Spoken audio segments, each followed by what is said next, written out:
Rolling. Let's get rolling. Danny Cieniewicz. I've I've been known to call people brother quite a bit in my life, and it's to surprise to some, it's not a tribute to Hulk Hogan. It's just because I'm weird, and I like to call people brother, just as a way to connect with them, show respect to other males. But you are actually my brother. You're my brother-in-law because, luckily, now over 10 years ago, I was able to convince your sister to marry me, and I've Yeah. been part of your family. You guys welcomed me in over 11 years ago now, and I can still remember the first time that I met you. I have one other sibling. I have a pretty big extended family, but small nuclear family. And I come to your youngest brother, Matt's high school graduation, and I meet Mary Kate's other five siblings, her parents, and many of their five other siblings and children, this enormous family gathering. And boy, the semblance of family and how dynamic and interesting it could be. I got to learn a lot that first weekend and so much more since then. Brother, I'm excited to talk to you tonight. Tell me a little bit about your family, yourself, and yeah, about kind of where you come from. Yeah, yeah. Well, I really appreciate you having me, Kyle. But yeah, so one of six kids, and grew up pretty close, I would say, in terms of both age and the fact that we were always around each other too. Very tight knit, I think, with all of us. My folks are absolutely think the world of them. They've been great parents from day one, and they still are today. But yeah, we grew up like my oldest sister. She was born in January of '88. The youngest brother's born in July of '95. So six kids in that split means that everyone was pretty close. So it's funny how that works because I know a lot of families will have more separation between ages, but we clearly didn't. So and just growing up, we had a really really good childhood. I think all my siblings would tell you that we we never wanted for anything. By no means were my folks the wealthiest, but we would not have known that growing up. We they just were amazing parents, and I credit them for so much in my life, as I know my siblings do too. But yeah, and then now we're uh, all grown up, I would say, with grandkids in the picture. So it's kind of like we were able, we're further a distance apart now. All the kids are all kind of spread out, but at the same time, we're still, thank God for FaceTime and for the fact that you can still keep in touch. But yeah, it's funny how life works. It feels like just yesterday, but here we are 30 some years later, and life comes at you fast. As you know, I have four kids, and you never want to hear from somebody else when you're going through a hard time. Like it could be harder. Think about this, but that being said, I think about your family all the time when Yeah. life feels heavy, being a parent of four children, or even back when it was one, two, and three. I'm like, hey, Yeah.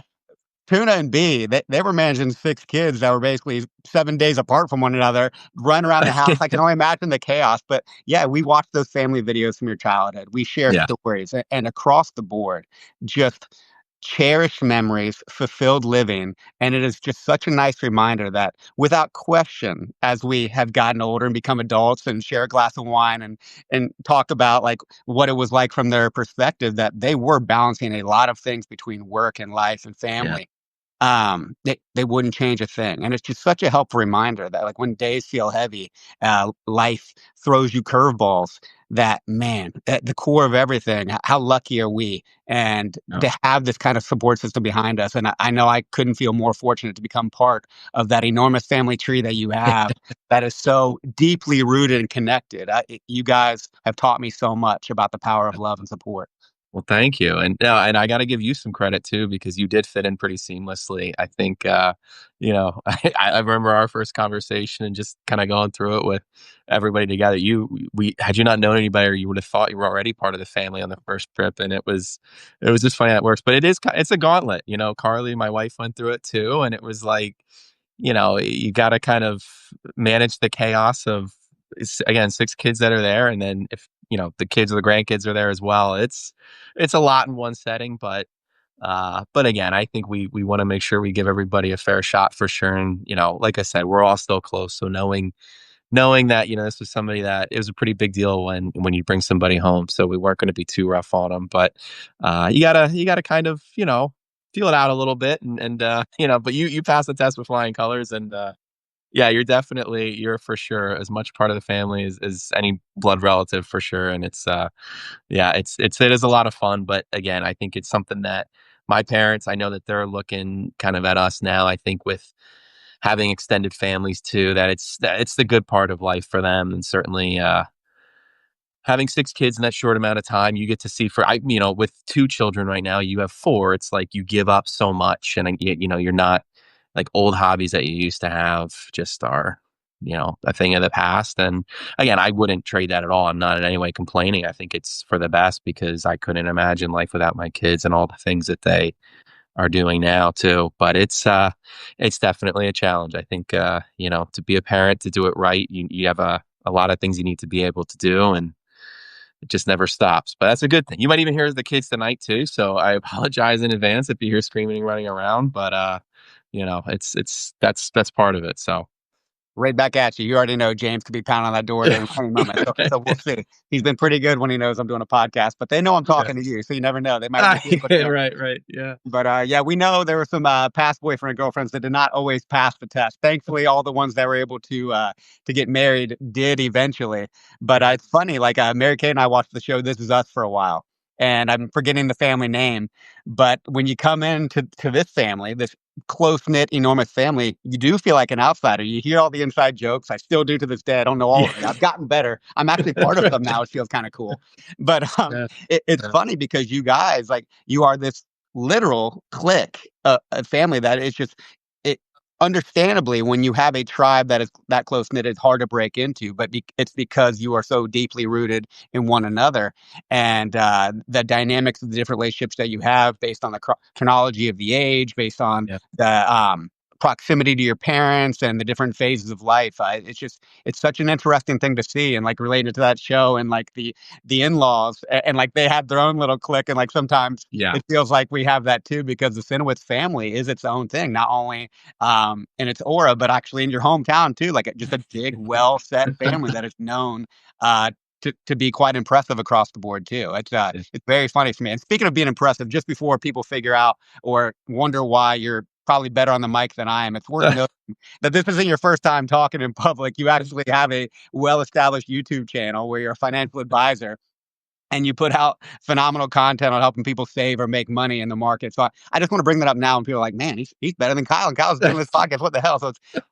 might as well mention real quick. What is the name of your YouTube channel? What do you do on that exactly? Oh, Outside. no, I appreciate it. It's just, we cover financial planning, mostly retirement planning for folks, and um yeah, I don't even remember how I got started on YouTube, but it is something that just kind of took off. I enjoy doing, and yeah, it's fun. But the name of you can just search Hyperion Financial on YouTube, or you can search my name, and if you can spell my last name, then you would have gotten there, But yeah, it's like I said, just have a YouTube channel. Been going for about a year or so, and yeah, it's fun. I do enjoy that part of it, but I definitely have a face more for radio, but definitely the voice is, the voice I got down, I feel like, with the mic and some of the equipment here too. So for sure.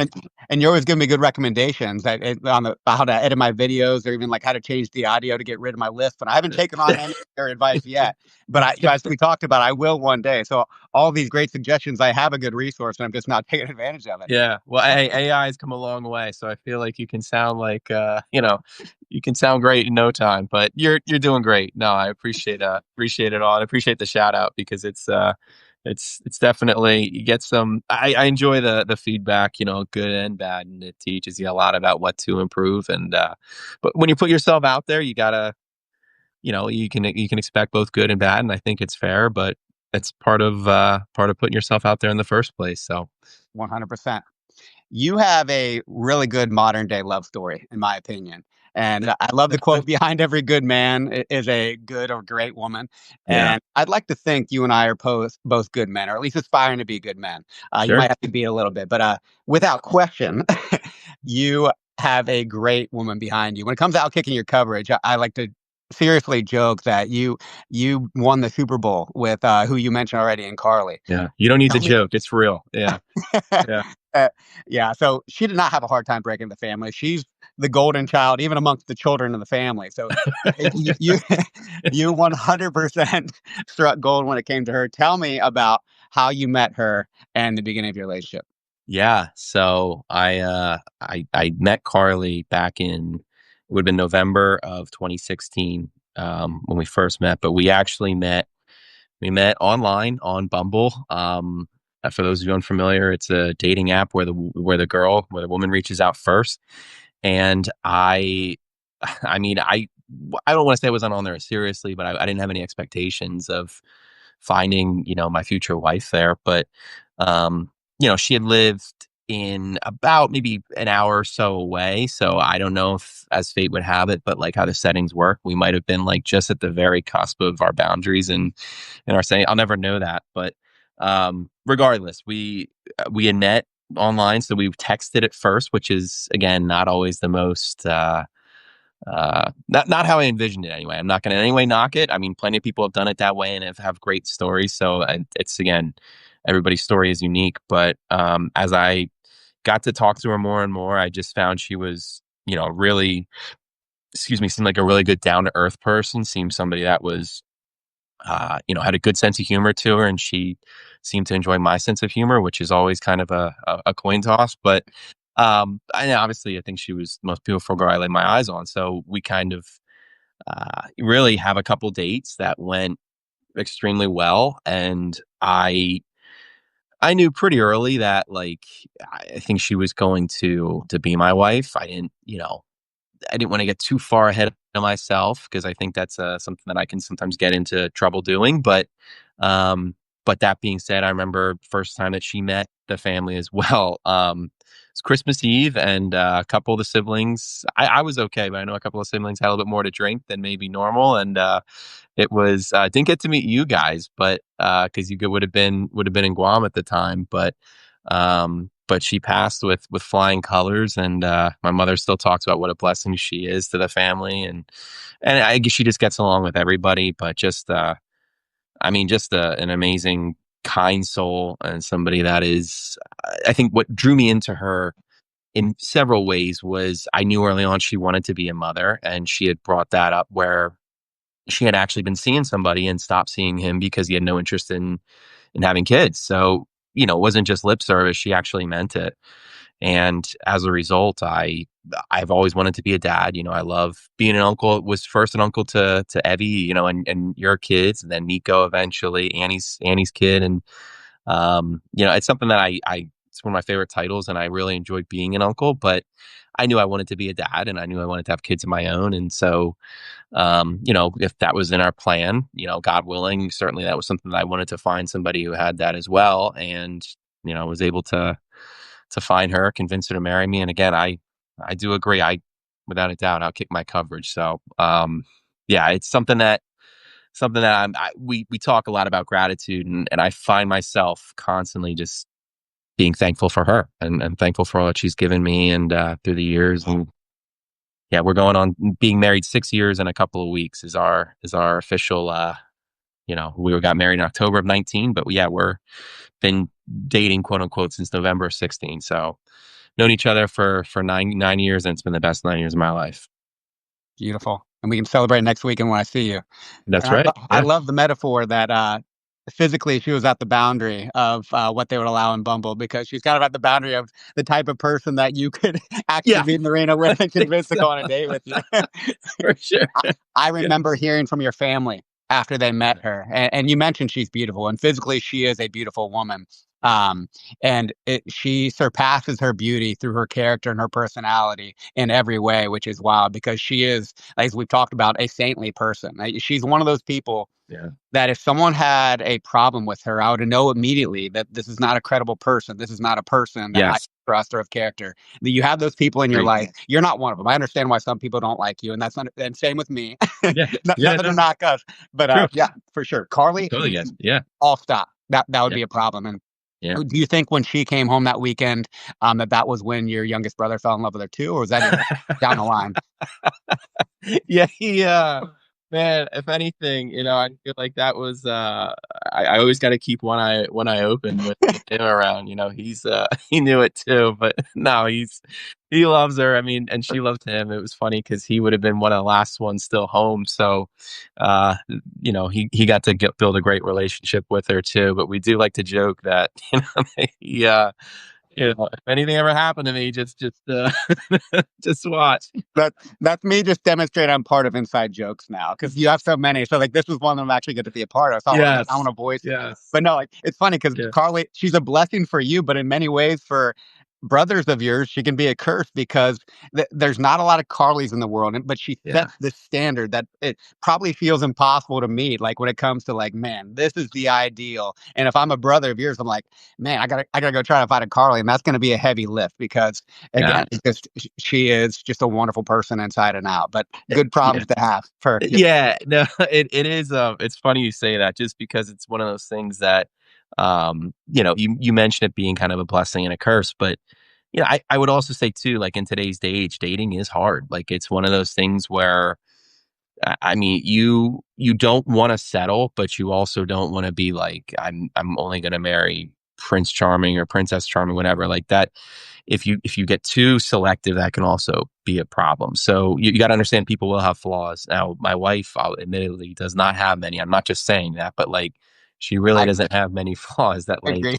no, like, and that's the wild part. Like, I still don't know how I got so lucky, and I know a lot of men say that, but, like, I can say that and actually truly mean it. But getting to know her family, that was one of the things that, I am usually, I like to think that I'm pretty good in settings where I'm new. I just try and not be too I just try and be myself and understand, like you said, not everyone is gonna like me, and that's okay. But um I felt like knowing her, she probably came from a very good family, and knowing her family, they are just I consider them my family now too. Like it's been a seamless fit where couldn't imagine life without them at this point. I think, I think my mother often told me this too. Like you can find out like the type of woman that you're gonna see or know based on her mother. And her mother is just again, I think the world of her. Amazing person. Her whole family really is, but I know she has a very close relationship with her mother too. And if anybody is out there still looking for, uh, somebody, then, and maybe this applies more to males, I don't know, maybe females too, if it applies to the father, but definitely for men, I can say the old adage is true in my case where, she really does reflect who her mother is, and getting to know her mother, like I said, just a wonderful, wonderful woman. She's an awesome grandmother, but it goes to show she's been an awesome mother this whole time too. So not surprised to see where Carly's at now. And um, yeah, I don't want to say I'm surprised, but I am fortunate and again, very, very lucky to say the least. And you made a good This was point. also when I had more hair and was a little, probably about maybe 10 pounds, lighter. And the jokes were even quicker off the tongue. I think my jokes have slipped up a little. So yeah, maybe I slipped a little bit, but she made a vow before God. She's sticking with me till death do us part. So there is that. So yeah, You made a great point about dating being hard because that's true. Because like, do you settle? Do you just give up? And it's funny. Like what I love about your story is there are so many resources out there. There's obviously ways to physically go out and make yourself vulnerable, whether it's through different communities, through church, through other ways. But it's still a limited pool of people. But being willing, even if that wasn't how you saw it, to put yourself out there, that led you to Carly. So like for that's challenging. You still have to have perspective. You still need to have your values and your priorities, but giving it a chance in the different ways. Like there are opportunities in this world that maybe are untapped for people because that is scary. Like putting yourself out there to people you don't know. And remind me, Bumble, because you mentioned the woman speaks out first. But sure. do you make any like do you show that you have interest and then she reaches out, or is it just she reach out to you without you showing any interest? It's been so long, I kind of forget exactly how it went, but I think it's the swipe right, swipe left thing, the Right, very shallow, right. kind of intro. But assuming you both have the physical attraction based on four Gotcha. pictures, and yeah, and like if you quote unquote match, I think she has 24 hours that she can respond, and if she doesn't, I think you can like do. Again, this was 10 years ago or close to 10 years ago now, so things have certainly, I'm sure, changed. But um, Yeah, it was an opportunity more. It was the onus was on her. I just didn't want to disrespect her and make it seem like you didn't show interest because God knows, just reach out of nowhere and find you. Show like you both swiped right and matched, and then she reached out. I just want to make sure we're honest here I, today. I think it was You're for a the handsome best man. because I'm certain I would have come along a little too strong and probably would have ruined my chance. So, if anything, if we would have connected on any other app, like I don't think it would have worked out. So thank God it worked out the way that it did because I don't know if it could have been a better fit than it did. And again, I'm not gonna complain. The way it worked out was the way it worked out, meant to be, and it's one of the best decisions that I think I can say I made in my life, if not the best. Tell me about when you proposed to her. Yeah, so I remember, first kind of talking to my own parents and telling them, and they both were like, "This is fantastic. We're all for it." Um, I ended up meeting with one of what with her best friend and kind of talked about, what should we do. I have the stone from my grandmother. She gave me her stone to include in the engagement ring. So there's definitely some sentimental value there. But yeah, I kind of knew probably about a year, maybe. Well, I certainly knew less than a year into dating, but I knew I was planning to propose probably within a year. So I asked her dad. It would have been Christmas Eve on 2018 that I remember asking him for permission and gave me the go ahead. So led to me taking her out to eat and was planning to do it at a park not far from us and really didn't have any sentimental value other than I just wanted it to be us. I didn't want it to be in front of anybody. I just wanted to kind of have our own thing. Thought, we don't necessarily have a memory there, but we can make a new memory there. And the funny part was we were going out to eat and I told her we were getting ice cream afterwards. Um, and she was taking forever to eat. It was about to rain, and I was like, "If it rains, that." So like, I basically take her drink and I chug it. I'm like, "Let's go, we're going." So we ended up going to like I said, the park just a couple miles down the road, and just told her how much she meant to me, how much I loved her, and how much I want to commit to her. And you know, I just remember it being, like I said, kind of a surreal moment, something I'll never forget. It started to rain right after we got in the car. So again, it was like the timing really was perfect. And we ended up just having a little get together back at our folks' place, celebrating. And a lot of people talking about the wedding day being a blur. That day was kind of a blur. Like it just was such an incredible thing. So I didn't go all out like you did. I didn't quite have the rose petals or the professional photographer. I think I ripped a selfie right after. No, I didn't do that, but like it was not as much fanfare, but I also don't know how she would have reacted to it. But I know she just wanted to celebrate afterwards, and she got a chance to do that back at her folks' place, and um, yeah, just such an incredible moment. You mentioned your beautiful wedding day. I heard it was fantastic because I didn't make it, which I still get ripped on for this. As you mentioned, we were You in can mention Guam. it's because you weren't invited. That's why you didn't make it, right? Yeah. Love seeing the family picture with us not in it. We were in Guam, had Sammy on the way. We joke about how my boys Uh, just keep taking dates away from you. My yeah, oldest son didn't make your wedding. My youngest son literally has the same birthday as you, but he also yeah, middle name is after you, so his middle name is Daniel after his uncle. yeah. I'll take that. I'll take that any day. Yeah, Yeah, and he has your crazy personality, so I yeah, guess we curse ourselves with that one, but in a yeah. good way. If he ends up like you, I'm very lucky for it. So this was in you got married in 2018? 10, 18, 19 is our day. So we got married in 2019. It would have been, 29. 5 months before COVID, Yep. really, before that would have hit. So, yeah, we got married in October of it would have been just before Sammy was born, about maybe 3 weeks or so before he graced us. We're So, showing how dumb I am because I know when my son was born, and so, yeah, well, just a yeah, couple weeks ago yeah, a whirl of a time, obviously. Family yes, came, COVID hit, and, the world changed, but also, it wasn't long after you guys got married that you got pregnant then, right? You were both wanting to be parents, and COVID hit, and what happens in COVID? Things slow yeah, down, but some people that's speed up right. that are family planning, and that's when you guys got pregnant, right? Tell me about that time when you guys first found out you were expecting.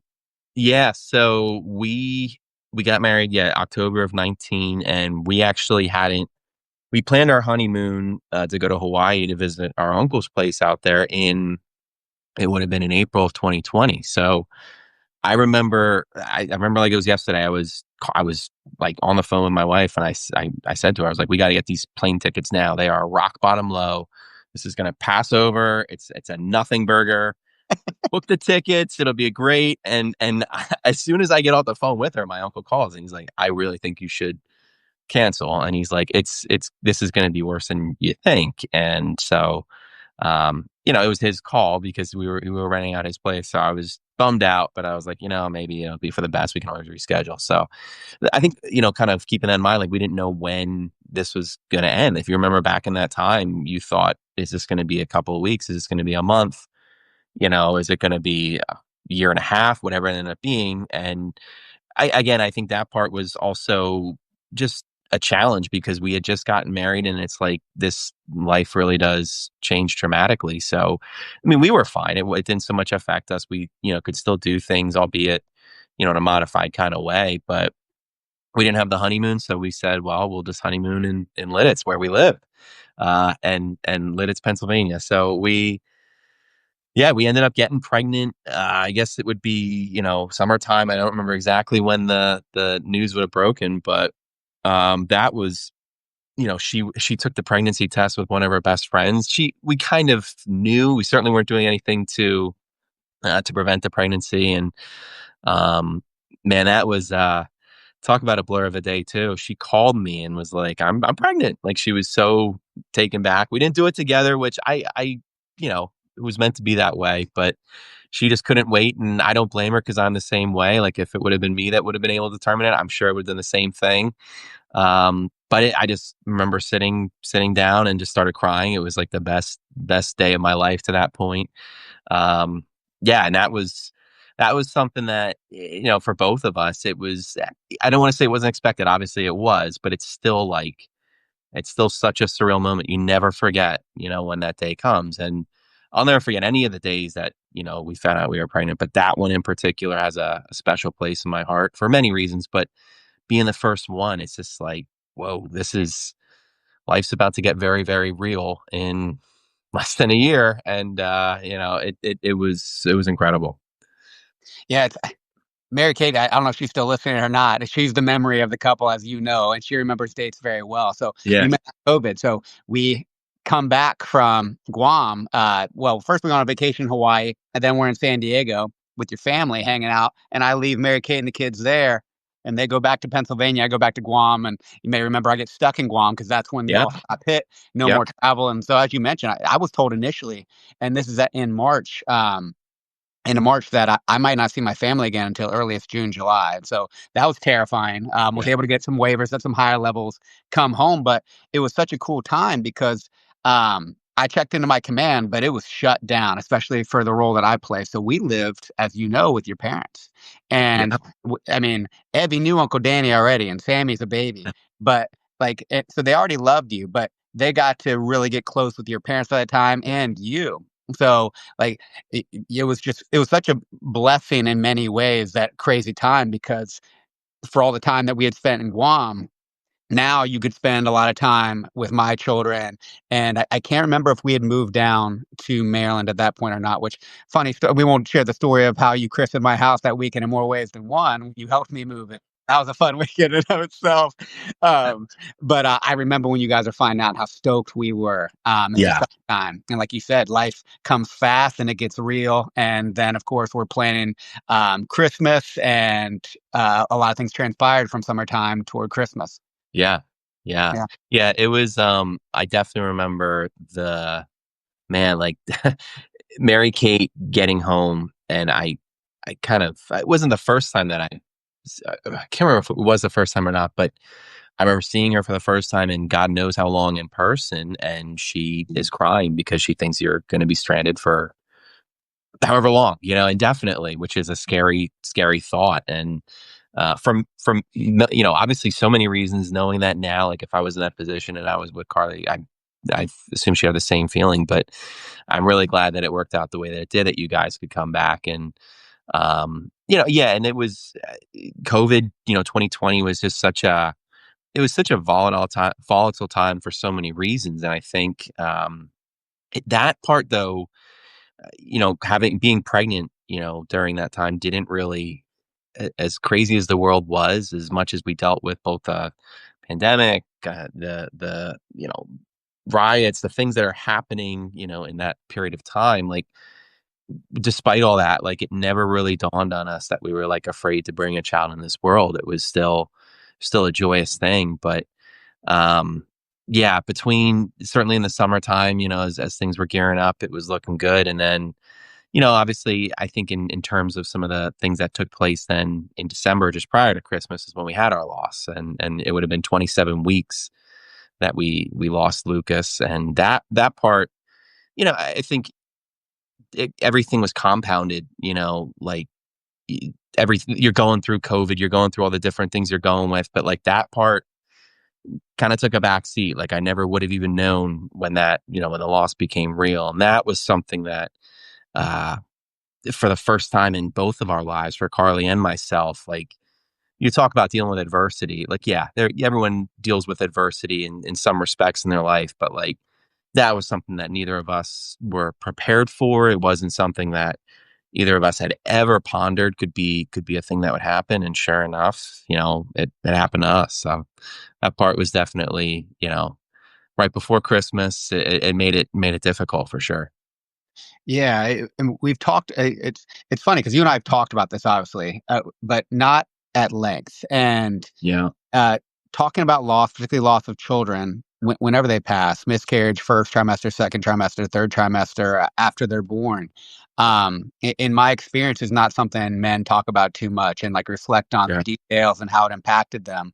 And like you said, the first time it hits you, like before you become a dad and a parent, like you may even hear stats like how common miscarriage might be, which I learned it's 1 in 4 pregnancies. And it's quite a common thing. But I also learned um, after Cecilia, our loss, second trimester loss, that after you have some normal blood tests and you're into the second trimester and have a few things determined based on the baby's health, that the chance in loss now becomes less than 1%. I think it was 0.2% Mary Kate learned about. So incredibly rare to lose a child once you get past that first trimester into the second trimester and have some Yeah. boxes checked. So you guys were, I mean, well into the second trimester. I think third trimester technically starts 28 weeks. I can't remember now. Yeah. Yeah. Yeah. When, if you go back and please, by all means, share the details that you want, omit the Yeah. ones Yeah. Yeah. you don't. When you go back to, like, what was the first indication that there might be a problem? Uh, Yeah. So it's funny because there was no problems like for the entire time. And Um, Carly had the typical type of symptoms that any mother would have. She was gaggy. She, but again, just I still remember every morning when she was brushing her teeth, she's in there, yeah, yakking up, and I'm like, man, it sucks to be her, but I guess I'm doing okay. So it was a typical stupid guy stuff that you would have, and like she's going through it, but I mean, I think your first time through a pregnancy, like again, parents can tell you stuff, your siblings, your friends, like everybody can tell you their experience, but it really is a unique experience to you. But that being said, as much as you see with women going through stuff, like Carly had no issues whatsoever. And we found out that well, I should say like we he was so active, constantly kicking, and I was actually taking karate at the time, and it was funny because we often said too, like he was kind of mimicking his father in many ways, but we noticed like it started to really slow down. We ended up both getting COVID the first week of December, so she got it first, and then I would have had it like right after. She had it pretty bad. She was down and out. Had the much of the flu-like symptoms. I, on the other hand, just had the sniffles, and you would have otherwise not have known that I had it. But she, she called the OB or I guess her doc at the time and was like, "What should I do?" And they're like, OJ and the Hallmark Channel is really the only thing that we can tell you to do. Just try and beat it. So we were asking anything with the baby we got to worry about, but no, no special instructions or anything like that. But we noticed that, stop kicking, and he just seemed to be much more docile. And it lasted, about a day, and we thought, whatever. It lasted, a little bit longer. And so finally the morning of December 12th, I remember Carly looking at me and she's like, he's not moving much. So I'm like, well, we have one of the fetal monitors. We can check with that. And normally his heartbeat would come out super strong. And I just remember like, going through nothing. And then it's like, you're trying to feel around like, okay, maybe it's in the wrong spot. Nothing. And that's when like, it became real. And I just remember thinking to myself, like, this isn't happening. It was definitely full on denial. Trying to say, there's an explanation for this. It's going to be fine. We're good. Um, but we call and we were again both COVID positive at the time. And if you remember back then, when you're COVID positive, man, you got to be a hermit. You're not allowed to go anywhere. You got to quarantine in place. And when we call and explain it, they're like, yeah, you got to come in right away, even though you're both COVID positive. So that's then again, like you kind of knew it's like, all right, this is something's happening here that's not normal. And it was at that moment that I'm taking her to the hospital, and we didn't really say much to each other. It was kind of one of those where it was a quiet ride because I think we were both kind of either collecting our own thoughts or pondering what was to be. It still wasn't clear, obviously, what was happening. So you don't want to get too far ahead of yourself, but you start to think the worst. And again, when you haven't had a pregnancy before and you see this happening, it's like, you know, just please God, no, don't let this happen. Like, this isn't normal. This shouldn't be happening to us. And I remember I had to drop her off initially because, again, since we were COVID positive, one person at a time. So, like, waiting to go back. And that's probably my biggest regret in all of this is just saying, like, I'm going back, and why I didn't, I still kick myself for. But um, that being said, I ended up going back, and that's when the doctor broke the news to us. She's like, we've done the test, and the heartbeat is not showing, and your baby has perished. And I mean, like, talk about just an absolute gut punch. I remember, like, I lost it. I mean, it was the worst. Just such a insurmountable level of pain. I mean, I can't even begin to go into detail of what that moment was. Um, but I also, while I'm losing it, Carly's just sitting there and she's just like in shock. And I just, I think it was something that I, again, how you react in that situation, I'll never judge anyone for something for, because it's just like, you're processing a million different thoughts at one time. And for us, again, I do probably wear my heart out on my sleeve a little bit more than she does in some respects, but I didn't know what to expect from her. I don't know if she would know what to expect from me. But throughout that next, 24 hours or so before we had to deliver, like, it was just riding the waves, and just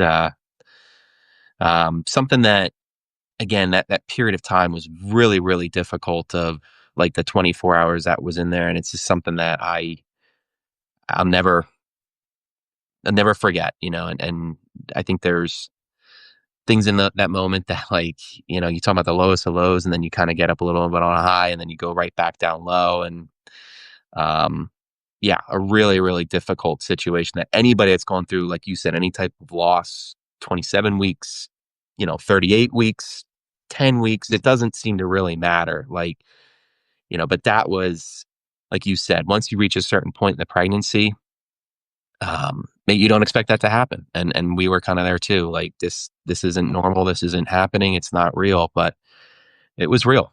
And that's something that we then at that point had to deal with. You made a great point. Like, you can hear all these things from families that have dealt with adversity, um, setbacks, or even like even positive experiences to give you hope, and have all this knowledge. But at the end of the day, that knowledge doesn't mean anything without experience. So, like, to develop wisdom, like, you have to have experience. So you can know all this stuff, but it's going to be unique every time. Like you said, you can't really truly know how you respond to swallowing. I mean, I can't think of many pills harder to swallow that life can give you than what you and Carly dealt with Lucas. And as Yeah. you mentioned already, you had to wait a while until she delivered him. Um, Yeah. yeah, Yeah. reflect.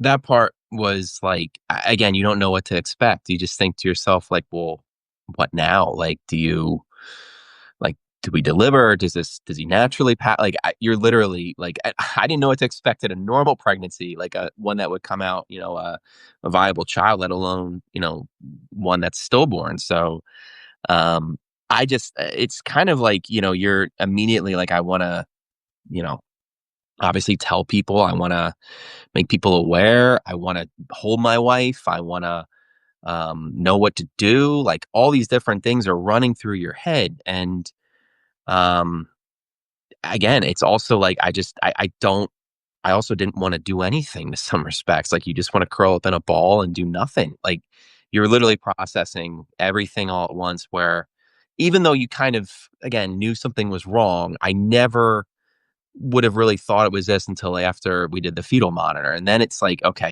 might actually be happening," but you're holding out hope, and it's like, then when it's finally broken to you, it's like, damn, I mean, like, you can just you are broken, but, that like, I will say the folks that we worked with, they did an amazing job of working with us, and, like, you talk about, like, needing angels, like, in that moment, um, man, like, the nurses that were there, that's one of the things that I will never forget, like, seeing your wife go through what she had to go through and, as we talked about, like, she, wouldn't harm a fly kinda person, like, is just, the absolute salt of the earth kinda person, and, she's going through this, and it's like, you can't do anything other than just hold her hand, and that's the part where, um, I definitely felt like we needed divine intervention, to say the least, and, I the nurses oftentimes will, quote, unquote, "do their jobs" and things like that, but, um, I can tell you, like, that day, I just thought to myself, like, "Man, what a blessing to have the women, the 3 girls that we did." I mean, they just were unbelievable, and Carly said that too, like, just telling you everything and just doing so in such a way that is like, you were the most important person in that nurse's life in that moment, and, especially in today's world where it's kind of like you can get such a shoddy level of care when you go places, I for the life of me, like, that's something that I I am so grateful for because it made that moment it allowed us to really focus on the grief, like, we didn't have to worry about other things that people have to worry about, and that part I take for granted because I certainly at the time wish I was more grateful to them, but, it's something that, again, I gained such a level of respect for them, but also humanity almost in that moment too, because you need angels, they were there and they showed up. Um, but, I'm not gonna lie to you, like, I certainly I'm a Christian man, I believe strongly in my faith, um my folks, we raised us, in the church for our whole lives, and I've had different moments where I'd say I was more on fire than others maybe, and more into it at other times than not, and certainly at that time, I felt like I had, kinda discovered new things and was more on fire in my faith, but in that moment, you're asking the question, "Why me? Why us? What did we do to deserve this?" And, a part of you is also wondering, like, "Are you really here right now?" And it's like, that's, I think, natural, looking back on it, but I'd also say it was something that I don't wanna necessarily say, like, I do regret it, but yet, like I said, it's a natural feeling maybe, but, um, between having, I think, what amounted to angels with those nurses there, and then just also other signs throughout, um, one of the things that you don't think about when you have a 27-month-old is, what are you gonna do with the body of the baby that you're about to bury? And, like, I remember the nurse came in, she's like, "I'm gonna have a hard conversation with you guys. You don't wanna be thinking about this, but we need to have a, plan for burial for your baby." And she's like, "I don't wanna put you on the spot right now." She's like, "You can give some time. You can do whatever you want." But, through the hospital, we have a program, it's called the Share Burial Program, and, your baby would be buried with other losses in the last month, and it would be buried at St. Joseph Cemetery, and, that that was kinda like the moment where it's like you're wondering, like, "Are you still here? God, like, are you with us?" And, Um, in that moment, it's kind of like, yeah, I'm here because like we had just started going to that church, and it's funny because like Carly and I both kind of stop at our tracks, like we do a double take, like like wow, that's um not expected, but like immediately we're like, yeah, like absolutely, we want to do that, and I think that became kind of the turning point in some respect, like for us in that moment, it was so dark and so just brutal, like, and yet you wonder, like, are you there, God? Like, are you here? And that moment kind of shifted it in some ways to at least know, like, all right, we're not in this alone. Eventually, it became. I remember she talked about like that was one of the impetus, one of the moments for her that she ended up converting to Catholicism. Is that moment like it kind of was a God thing and something that had it not been for that, I don't know if we'd be where we're at today. But it sounds so simple, and yet it was something where it's like you needed that sign, and that's kind of when it came. And um, again, I'm not going to say it made everything better. I'm not going to say that it's like you're okay, everything's good now. Like it still is. You got a long, long road ahead, but it answered the question. Like that God is still with you, and you're still you can get through this. Is kind of the thing to say, and you're not alone. And that part I think was, uh, there were a lot of dark moments, there were a lot of tough moments, but prior to the delivery, like that was a moment that I think it was kind of like it just. I will forever look back at that moment and know, like, as dark as it was, there was light. And the last thing that I'll just mention too, funny because uh, we Carly and I would never really do fight, like, and it's rare, very, very rare. Our fights are very, I don't know, but we could not for the life of us figure out a name. Like we were struggling for a name, and I picked out a girl's name, but for a boy's name, we couldn't find it. So we're going back and forth, and eventually, like we kind of got it narrowed down to a few names, but this had all happened and we had not settled on a name yet. You're obviously going in. And so they said, like, do you have a name for the baby? And that's when Carly, she actually said it without even consulting with me. She's like, we're going to name him Lucas. And yeah, I loved it. I thought it was one of the names that I wanted to have, but it does, I know it has a couple different translations, but it means, illuminator or bringer of light. And it was one of those things where, that moment, kind of knowing that he could have been, buried in where we were just now joined the church, like it was that little bit of light, and that's something that you needed in like the darkest of dark times. Um, I I don't know if I remember all of those details, as far as his name, the church, and then you reflecting on those nurses and how powerful that was, and Yeah. a beautiful brother.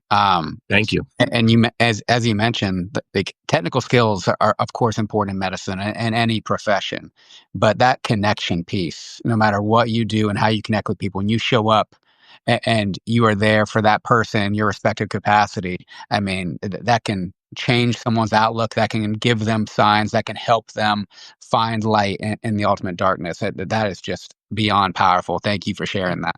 And when I think back on that time, and I don't remember how long after you guys left the hospital.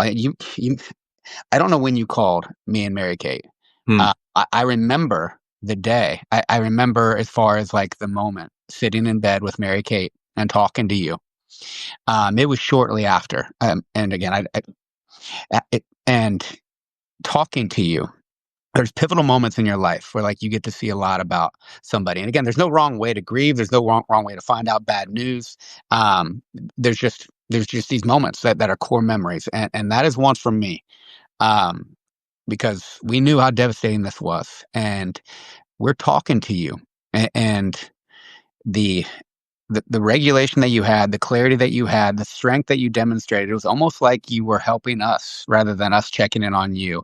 But the way that you were able to articulate what happened, as Carly's husband and Luke's father, what your plans were going forward. You showed me kind of like what a man does in response to adversity. And just thinking back on that time, I'm just really curious. You've alluded to many things, your love for Carly, the support that you have from your family, your deep faith.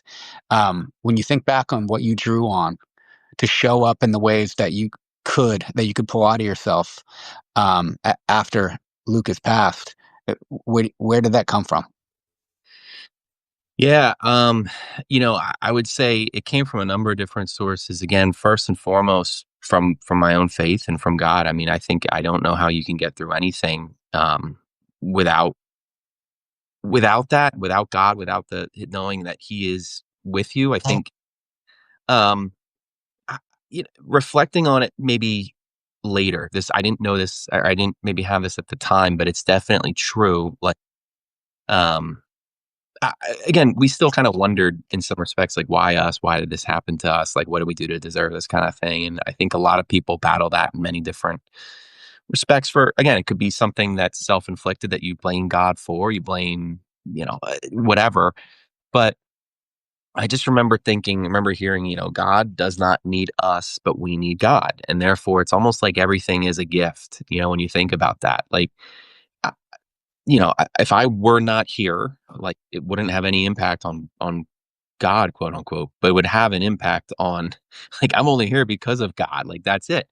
And it goes for everybody can say that. And I think that's something that as you ponder that, you reflect on that, like you think to yourself, everything really is a gift. And even just having Lucas that 12 hours or 14 or I don't remember how long it was to have him and hold him in that amount of time, like that was a gift. And um, you talk about just the strength that your wife shows in that situation. Like again, I would marry my wife every single day for many different reasons, but I don't know if I've ever seen a better, tougher, stronger example of just getting through something than that. And it's so funny because she is 5'3", maybe 110 pounds soaking wet.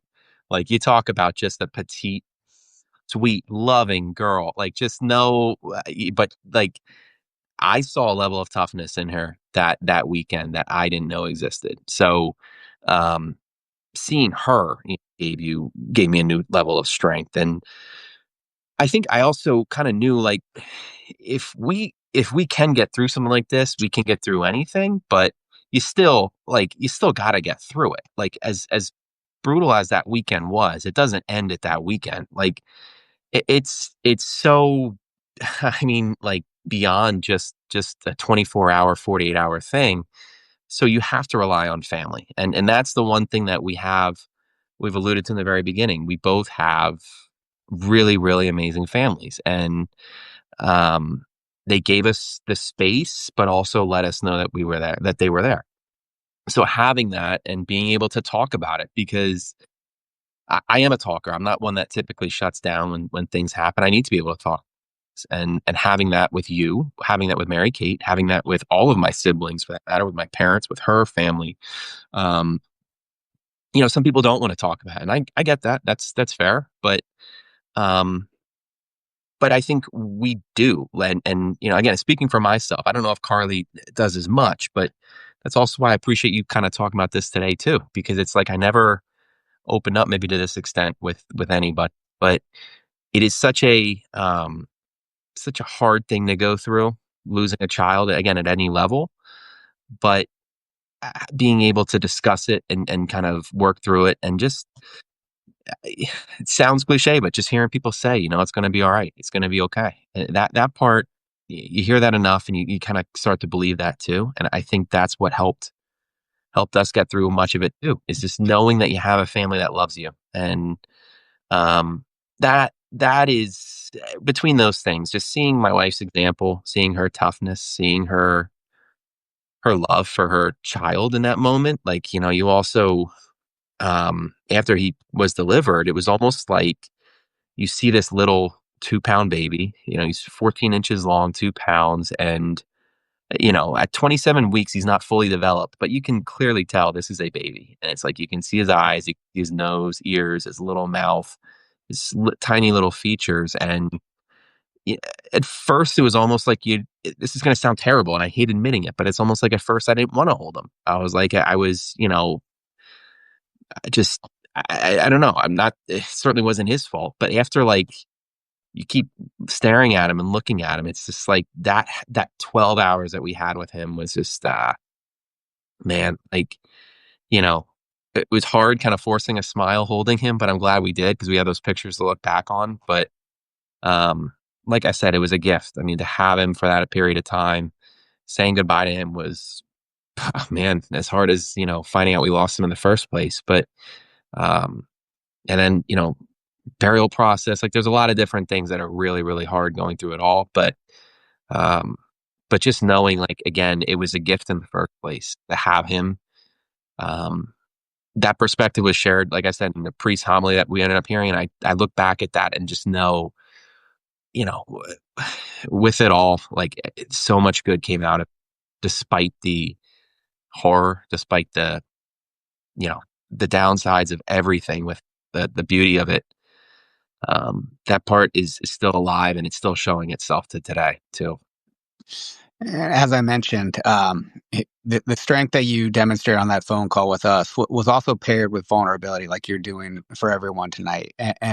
It's so powerful because you also know I almost lost your sister after our first loss when we were in Guam because I didn't show up like that. I was there to support her in the ways that I thought I should as a man, and that was through physical acts. So I was focusing on supporting everything that I could around her while I grieved privately. So I wasn't sharing my emotions and how hard things were for me and the ways that I was trying to cope. And all she didn't need for me to take care of everything around the house. She needed me to show up and let her know that I'm here for you. I'm hurting. And that's what you were doing for me and Mary Kate on the phone. I have no doubt that's what you were doing with Carly as you both worked through it in your respective ways. But that was a gift through Lucas that you provided to me that night. And again, that you're providing right now. And it's worth noting that at his burial, you carried him and those other babies. And again, just another example of who you are and how hard that must have been. Um, you and Carly continued to find a way to step forward, despite, I'm sure, the many times of just wanting to bundle up and stay in. And one that will also stay with me is that we were back for the first time from Guam. So before this tragedy, we planned Christmas to host here in Maryland, and so that was just weeks after, and all the family is coming here, all of your nieces and nephews, and so. Of course, after everything settled, we talked about like, of course, we can pivot to your parents. You guys said no, absolutely not. We're coming down there, and um, you guys not only showed up, again, core memories. I remember watching your beautiful life lay on the ground with my baby son and play with him, and genuinely smile and play with him as she's simultaneously grieving. You being Uncle Danny, Mhm. doing science and giving my kids long science. And and having a wonderful holiday that my kids will cherish forever, just like they do every time that they're with you. But you guys did this despite just losing a child, and you came down with other children that you love and showed up in the ways that you always do every time. And again, an example of how resilient you 2 are, and just the epitome of what strength is, and Mm. so thank you for that. Well, I appreciate that. No, it's funny you mentioned it. It makes me kind of think of two things. Like, um, something again else that stuck with me. And it's funny because a lot of these things are said after the fact that I've almost learned about. It wasn't something that we knew at the time, but I remember one of the other homily has stuck with me for as long as I can remember. And I think in many parts due to the fact that, Carly and I, have done so well together. But the term compatible I forget if it's Greek or Latin. I forget the exact phrasing of it, but, the two of the, parts of the word, calm, and then pati, it means to suffer with. And it's one of those things that everyone always says, like, couples compatible or, like this team's compatible or a family's compatible, whatever it really whatever, context you want to use that in. Um, but when you think about it, like you hear that term, it's to suffer with, and I often think to myself, I couldn't imagine a situation more suffering with somebody than losing a child. And again, but I don't want to downplay that. There are plenty of folks that have, things that they deal with, different levels of adversity. And I think it's good to have some adversity in your relationship in some form or fashion. And you know, I think you can talk about intentional stress versus non-intentional stress, sure, to like condition you for that. But um we weren't prepared for this. We didn't No one would have thought of this. And I don't know at what point in our relationship we knew we were compatible, but I can tell you after that fact, we knew we could suffer with each other. And we're going to experience, I hope to be married to her for the next 50, 60, 70 years. Who knows, but like, we're going to go through another difficult time and then another difficult time. And, raising two kids, or God willing, more, if that's the case, we're going to go through more difficult experiences without a doubt. But Lucas gave us that gift of like, you guys can get through this together, you can be compatible. But I also think it extends beyond just your significant other. I mean, I will say, like, I left everything up to Carly. I didn't want her to be in a position where um, she was traveling if she didn't want to. And so I credit her more than anything just to be able to do that. But I can also say too, it was therapeutic to see other kids, like to see our kids that, our nieces and nephews who we love, because um, going through what we went through, it didn't change the fact that we still love your kids, Annie, Nico at the time. And it was really just James hadn't yet come. So really it was those three. Annie wasn't there, I know, that year, just because the situation that was. But regardless, like just being able to spend time with, um, just the grandkids and or I'm with the nieces and nephews, and that I think also is still like, it doesn't change the fact that we still love the kids that are in our lives. And I still, held out hope that we would have kids someday, like despite the situation that took place. And it didn't change the fact that, it was still, we were hurting, obviously that's all very real. But we would both say we couldn't imagine not spending that time with family. And we wanted to be with our people, more than anything. Carly had never seen her mom cry prior to this. And I remember she dropped off, because we were still COVID positive. She didn't want to get it. She dropped off groceries at our door and she starts to cry. And like, that was another moment where it's like, damn, I mean, just like, um, all these different things that stick with you. But again, looking back on it, I can tell you, like, you talk about the gift that was.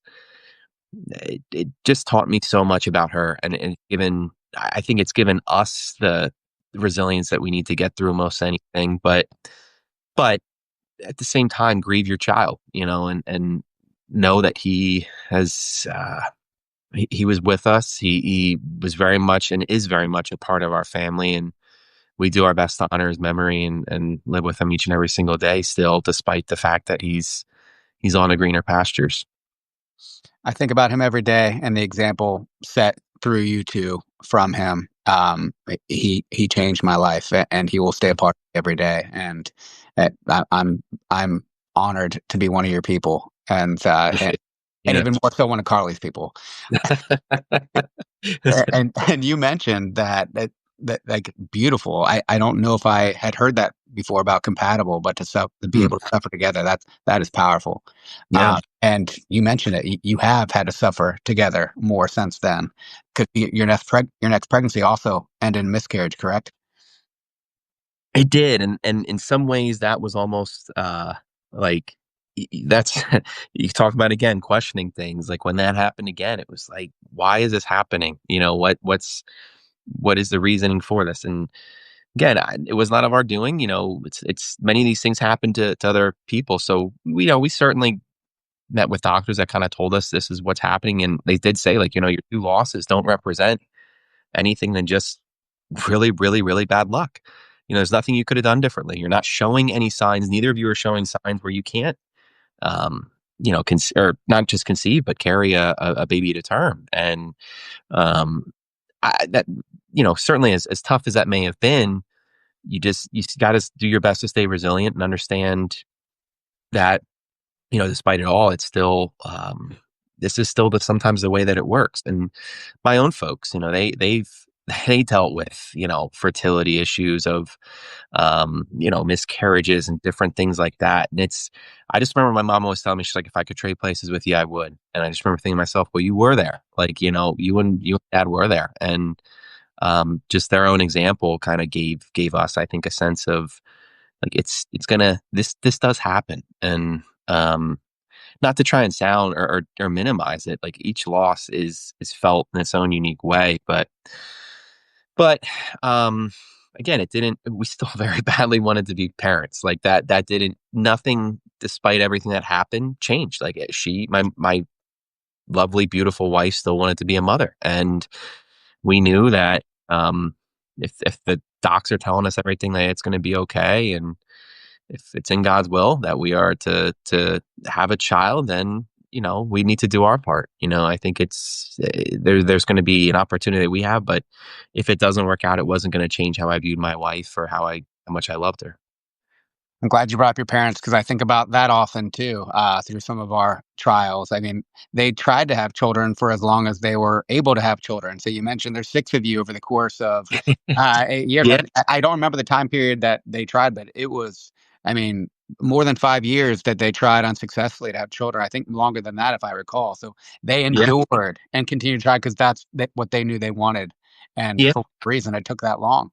And again, I think that's sometimes like that's the tough part is like, we often want to have an answer as to why. Like that's one of the biggest things we as humans want to know is why. And especially when things are, I'm not saying it's 0% in your control, but it's also not 100% in your control either. It's somewhere in between. So like, you're doing everything you can possible to not just conceive, but also to bring a child to term. And I think that's often when folks are going through fertility issues, they're suffering in silence. They're going through things in private, and it's we didn't have that the pain of like, oh, well, when are you guys gonna finally start trying for kids or having kids? When it's like you don't know if people are or aren't. Like I always am now super. I never would have thought of that years ago, but like I'm super conscious now of like you know, people are going through what they're going through, and oftentimes they do it in silence. We suffered in a very public, loud way. Um, not that in any way that it was uh, obviously it wasn't intended to be that way. It just happened to be that way. But um, level of support that we had beyond was beyond our imagination. After everything happened, but it still is like well, when you go through a miscarriage, oftentimes it's not fully known by everybody. So you go through losses and deal with things in several different ways. But my folks have always been there. My family, it just again, I include everybody. It's a broad term using family, but between you guys, our siblings, our in-laws, everyone that just was in our lives, kind of the prayers that they were able to give us, and being there and talking through that in many ways gave us the resilience to kind of get through what we had to get through. But it's just losses are again, they're so unique to the person and to the individuals, but it's still something that once you're able to kind of look at your partner and say, okay, we can do this, we can get through this. You have to continue to move forward in some respects. Beautiful. And you mentioned earlier, very wisely about intentional stress versus unintentional Yeah, stress, because you know how much I like talking about that. And sure. as much as I harp on training the skill that is resilience, there's no amount of intentional stress you can cause yourself to try and become more resilient in order to just successfully meet the hardest pill you could swallow from life, like the one you went through. Like you can't fully prepare for what life's going to bring. You can set yourself up to take it on to maybe endure, to be resilient. You can maybe cultivate support systems. You can try to work on developing strategies. But like you have beautifully illuminated tonight, you got to lean on some higher levels of faith, of love, and family, Yeah. and Yeah, and sometimes you don't know until you're going through it, what else you may need, whether it's signs and connection and just finding a way to get up the next day and maybe know eventually this could be a gift. But another thing that's through your and Carly's example and just trying to live for Lucas. So like trying to make him proud, and be the uncle to your two beautiful children, Stella and Oliver now, and what I expect are probably gonna be like 20 more down the line. Uh, but make those that we've lost proud, even when I am in a bad place myself for whatever reason, because just humans, we fluctuate. But these reminders are ways that we can add meaning to the time that we have left, because you have beautifully put life is a gift. And Lucas gave us a gift that doesn't. It doesn't make it like better. It's not anything like I really struggle sometimes with Cecilia and Lucas and others that I lost. Um, with like thinking about like have I grown from it? It's shifted my perspective, and I know I'm trying to make an impact in the way that I can on for them. But thank you, brother. You sharing this and sharing these stories and these perspectives. It's beyond powerful. Well, thank you. No, it's I appreciate you letting me tell this story because again, with Lucas, it's like eh, you tell me, people ask how many kids you have, and it's always kind of in the back of your mind. Like I have, several children, some that didn't make it past 10 weeks, and then there's Lucas who was there at 27 weeks and didn't make it beyond that. And then I have two that are wild and crazy and I love to death, but like, they're the ones that have quote unquote made it or that are here. And but his legacy does live on, but it doesn't live on without talking about him. And again, thank you for reaching out because it's one of those things that I like one of the things I like to do is just kind of make little videos of different memories or things that we have and kind of put them to music and different things. And um, as part of Carly and my's 5th anniversary, I did the same thing, and Lucas was a big part of the video just because he's part of our story. And Carly would tell you that too. Without him, I can tell you for a fact, like I'm not the same father. And I know you recently had a guest on to talk about how like being present is so important and just being really in the moment. And you can talk about that, like it's easy to say that, but like it's so different to actually live it. And like, I remember cutting the umbilical cord for Lucas and like just being there, like just the level of pain, like I'm sobbing as I'm doing that. And doctors and nurses are there talking about what a beautiful little boy, everything that they're saying is the right thing. But flash forward, gosh, what is it? 2.5 years or 2 years later, and I'm doing the same for my daughter. And, that was as much as I love my son, I still say the birth of my daughter was probably the happiest day of my life just because you get to see what we had gone through.